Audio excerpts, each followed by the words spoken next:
8வது ஊதியக்குழு அமைப்பது குறித்த அறிவிப்பு விரைவில் வெளிவரும் என எதிர்பார்க்கப்படுகிறது. இது தீபாவளிக்கு பின் ஒரு மாபெரும் நல்ல செய்தியாக அமையலாம். மத்திய நிதித்துறை இணையமைச்சர் மாநிலங்களவையில் இந்த தகவலை உறுதிப்படுத்தியுள்ளார். 8வது ஊதியக்குழு அமைப்பது தொடர்பாக மாநில அரசுகளுடன் மத்திய அரசு தீவிரமாக ஆலோசித்து வருவதாகவும் அவர் தெரிவித்துள்ளார். ஊதியக்குழு அமைக்கப்பட்டவுடன் அதன் தலைவர் மற்றும் உறுப்பினர்கள் நியமிக்கப்படுவார்கள். இந்த அறிவிப்பை மத்திய அரசு ஜனவரி 2025இல் அங்கீகரித்தாலும் அதிகாரப்பூர்வ அறிவிப்பு விரைவில் வரும் என நம்பப்படுகிறது. ஊதியக்குழுவின் மிக முக்கியமான அம்சம் ஃபிட்மென்ட் ஃபேக்டர். இதுதான் ஊழியர்கள் மற்றும் ஓய்வூதியதாரர்களின் புதிய சம்பளம் மற்றும் ஓய்வூதியத்தை நிர்ணயிக்கும் அளவுகோல். மேலும் அடிப்படை வாழ்க்கை செலவு மற்றும் ஊட்டச்சத்து தேவைகளின் அடிப்படையில் ஊதியத்தை கணக்கிடும் ஆய்க்ராட் ஃபார்முலாவை இந்த முறை மத்திய அரசு பரிசீலிக்கலாம் என கூறப்படுகிறது.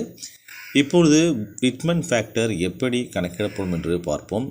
8வது ஊதியக்குழு அமலாகும் போது அகவலைப்படி 60% உயரும் பட்சத்தில் அடிப்படை ஃபிட்மென்ட் ஃபேக்டர் 1.60 இருக்கும். பொதுவாக பே கமிஷன்கள் 15% முதல் 30% வரை உயர்வு அளிக்கும்.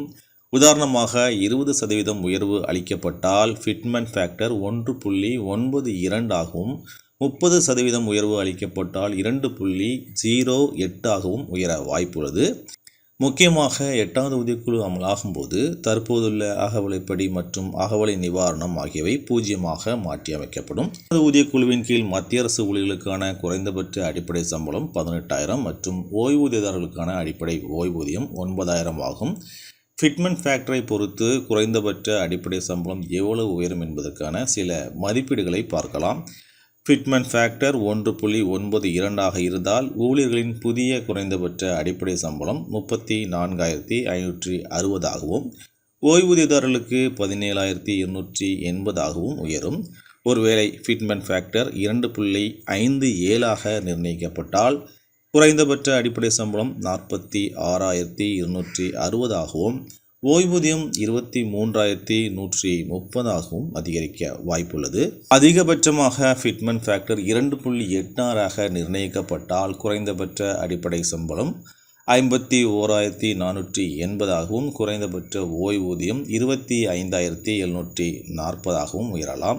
ஒட்டுமொத்தமாக மத்திய அரசின் இந்த அறிவிப்பு 1 கோடிக்கும் அதிகமான ஊழியர்கள் மற்றும் ஓய்வூதியதாரர்களுக்கு ஒரு பெரிய நிவாரண செய்தியாக இருக்கும். அதிகாரப்பூர்வ அறிவிப்பு மற்றும் ஃபிட்மென்ட் ஃபேக்டர் தொடர்பான உறுதிப்படுத்தலுக்காக நாம் காத்திருக்கலாம்.